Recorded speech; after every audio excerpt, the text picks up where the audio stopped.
Halo anak-anak, kita akan melanjutkan materi sains kita, yaitu masih belajar tentang mata sebagai indera penglihat, yang bagian kedua, the eyes as a sense of sight. Nah, kali ini kita akan belajar tentang process of seeing atau proses melihat. Nah, bagaimana mata kita dapat melihat suatu benda. Nah, ini misalnya ada benda, ya, kelinci. Kemudian ini adalah penampang mata kita. Bagaimana proses melihat itu?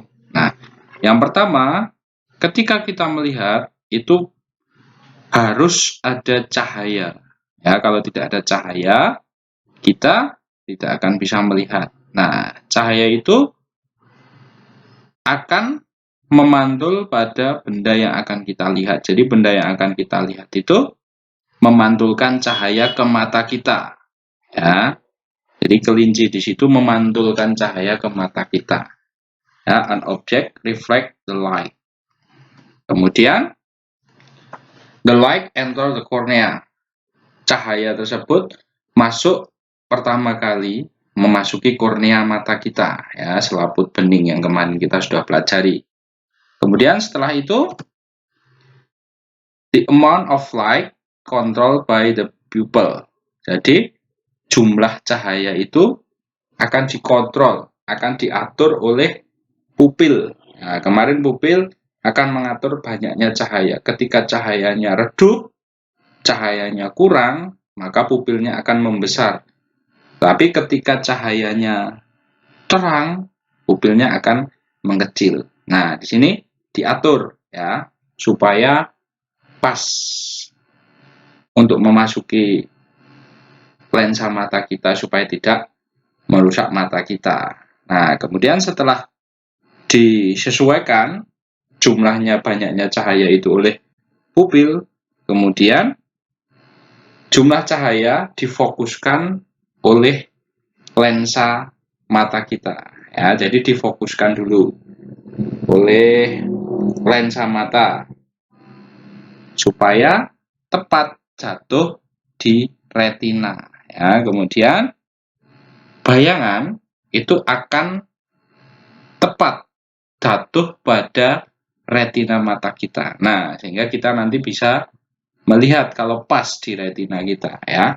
Nah, di retina itu sifat bayangannya itu bersifat tegak dan terbalik, ya. Tegak itu berarti vertikal. Vertikal itu artinya kelincinya tersebut tetap berdiri seperti ini, tidak menjadi horizontal atau tidur seperti ini, ya. Tetapi sifatnya juga terbalik, ya, inverted. Jadi yang tadinya di atas jadi di bawah.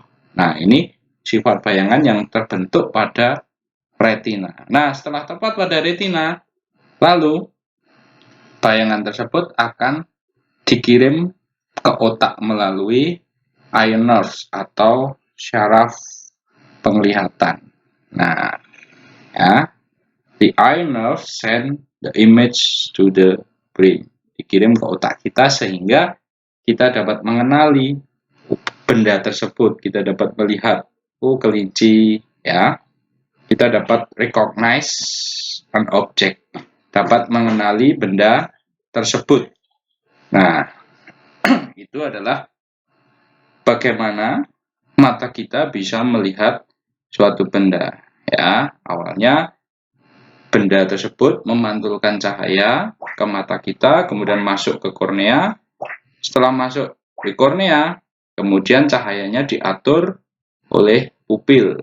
Setelah diatur, kemudian difokuskan oleh lensa mata, kemudian bayangan jatuh pada retina.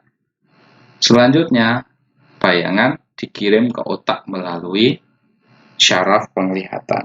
Nah, itu adalah bagaimana kita dapat melihat benda. Nah, berikutnya kita akan belajar tentang eye disorder atau kelainan pada mata. Nah, yang pertama di sini adalah miopia. Miopia itu rabun jauh. Nah, jadi rabun jauh itu kelainan yang menyebabkan seseorang itu tidak dapat melihat benda yang jauh dengan jelas. Jadi ketika melihat benda yang jauh itu seperti blur gitu, ya. Nah, itu karena bayangannya jatuh tidak tepat di retina, tetapi di depan retina, seperti pada gambar tersebut, ya. Jadi kalau tadi tepat di retina, kita dapat melihat apa? Melihat dengan jelas. Nah, ini fokusnya itu, lensa matanya itu fokusnya sudah tidak normal lagi, tidak bisa memfokuskan cahaya, sehingga fokusnya itu jatuh di depan retina.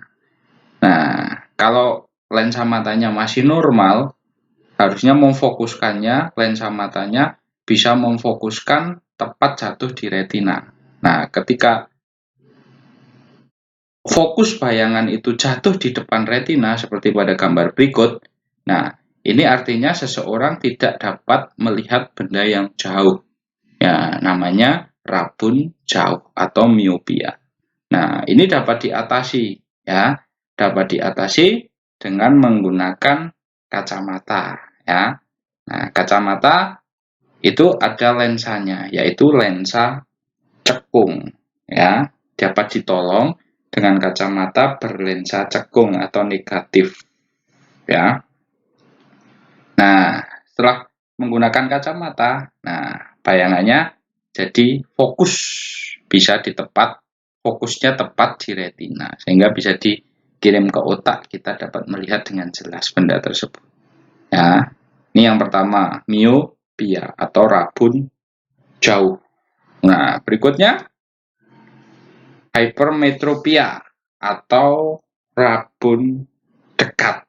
Nah, berarti lawannya rabun jauh, ya, kebalikannya rabun jauh tadi. Nah, pada rabun jauh ini, pada rabun dekat ini, seseorang tidak dapat melihat benda yang dekat dengan jelas karena bayangan fokusnya jatuh di belakang retina, tidak tepat persis di retina, ya. Fokusnya jatuhnya di belakang retina. Nah, ini bisa ditolong menggunakan kacamata berlensa cembung, ya, atau lensa positif. Nah, setelah menggunakan kacamata berlensa positif, bayangannya akan jadi fokusnya tepat jatuh di retina. Nah, ini namanya rabun dekat, hypermetropia, ya. Kemudian kelainan berikutnya ada yang namanya presbiopia. Nah, presbiopia ini biasanya dialami oleh seseorang yang biasanya sudah lanjut usia, ya, yang sudah tua. Nah, ini disebabkan karena daya akomodasi lensa mata yang sudah kita pelajari pada materi sebelumnya, ya, daya akomodasi matanya itu tidak dapat bekerja dengan normal. Daya akomodasi masih ingat? Nah, kemampuan menebal dan menipisnya lensa mata. Kalau yang dilihat itu jauh, lensa matanya akan menipis. Kalau yang dilihat dekat, lensa matanya akan menebal. Nah, ini sudah tidak normal. Kemampuan menebal dan menipisnya lensa mata ini sudah tidak normal karena memang sudah lanjut usia. Nah, ini bisa ditolong dengan menggunakan kacamata berlensa rangkap, ya. Rangkap artinya gabungan dari lensa cekung dan lensa cembung. Nah, jadi biasanya kalau orang tua itu rangkap kacamatanya, ada lensanya rangkap. Nah, ini namanya rabun tua, presbiopia. Nah, kemudian yang berikutnya, kelainan mata berikutnya adalah night blindness atau rabun senja. Nah, rabun senja ini biasanya tidak dapat melihat dengan jelas pada sore hari, ya. Nah, rabun senja ini diakibatkan karena kekurangan nutrisi. Kekurangan nutrisi untuk mata itu berarti kekurangan vitamin A, ya. Vitamin E defisiensi, kekurangan vitamin A. Nah, berarti untuk mengatasinya ya makan makanan yang mengandung vitamin A, ya. Contohnya wortel, tomat, dan lain sebagainya. Nah, ini adalah night blindness atau rabun senja, ketika sore hari tidak jelas ketika melihat. Kemudian, nah sekarang kita masuk pada eye disease, penyakit pada mata, ya. Penyakit pada mata yang pertama adalah red eye atau konjungtivitis atau belekan, ya. Nah, biasanya ini disebabkan karena virus, ya. Virus yang menginfeksi mata kita, ya. Nah, biasanya dicirikan dengan matanya merah, kemudian keluar sampah mata atau belek, ya. Ketika pagi hari, misalnya ketika bangun di pagi hari ada keluar sampah matanya. Nah, ini namanya konjungtivitis atau red eye atau kita biasa sebut belekan. Nah, itu ya. Kemudian penyakit yang berikutnya, nah ada trakom atau trachoma. Trachoma ini disebabkan karena bakteri, ya. Kalau tadi yang belekan tadi itu disebabkan karena virus. Kalau yang ini disebabkan karena bakteri. Nah, trakom ini adalah selaput matanya berbintik-bintik seperti pada gambar tersebut, ya.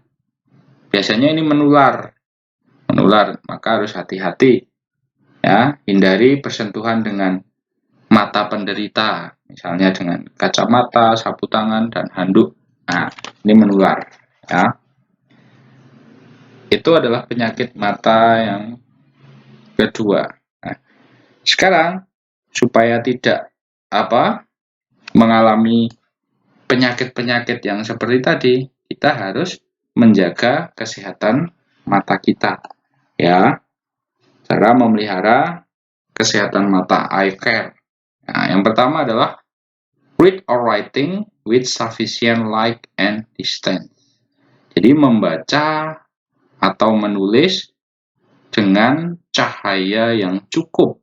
Nah, jadi cahayanya jangan redup, jangan terlalu terang cukup, pokoknya yang cukup, ya. Kemudian jaraknya juga harus sesuai, ya. Jangan terlalu dekat, jangan terlalu jauh juga, ya. Jadi jaraknya kurang lebih itu yang ideal itu sekitar 30 cm. Nah, ketika kita membaca itu tidak harus kita menggunakan penggaris diukur harus 30 cm, ya. Enggak, kira-kira jaraknya itu 30 cm, ya. Tidak terlalu dekat, tidak terlalu jauh. Nah, kemudian cahayanya juga cukup, tidak terlalu terang, kemudian tidak terlalu redup juga, supaya mata kita tetap terjaga. Nah, itu cara menjaga kesehatan mata yang pertama. Kemudian, misalnya kita sedang menonton televisi, kita menggunakan handphone kita. Nah, itu juga dengan cahaya yang cukup, kemudian jaraknya juga yang cukup. Yang berikutnya, avoid reading while lying on bed. Hindari membaca sambil tiduran, sambil rebahan. Nah, ini tidak bagus juga, ya. Kemudian hindari juga menggunakan smartphone kita, menggunakan HP kita sambil rebahan, sambil tiduran. Nah, ini juga tidak bagus untuk mata. Kemudian hindari juga ketika menonton televisi sambil tiduran, while lying on bed. Itu akan merusak mata kita juga. Kemudian yang berikutnya, nah, kita harus makan makanan yang kaya akan vitamin A. Eat food rich in vitamin A. Nah, seperti apa? Nah, seperti seperti wortel, tomat, pepaya, dan lain sebagainya. Nah, wortel biasanya di jus bisa, kemudian dimasak untuk sop, tomat juga bisa di jus, dimasak untuk sop, kemudian pepaya juga bisa di jus. Nah, itu kita makan ya supaya mata kita tetap sehat. Nah, itu ya anak-anak. Jadi, hari ini kita sudah belajar bagaimana proses melihat. Kemudian kita juga sudah belajar kelainan-kelainan pada mata. Kemudian kita sudah belajar penyakit-penyakit pada mata. Kemudian kita juga sudah belajar cara memelihara mata.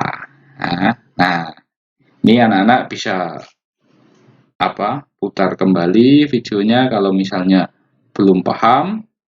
Nah, cukup sekian pembelajaran sains kita pada hari ini. Sampai jumpa pada pertemuan berikutnya. Terima kasih.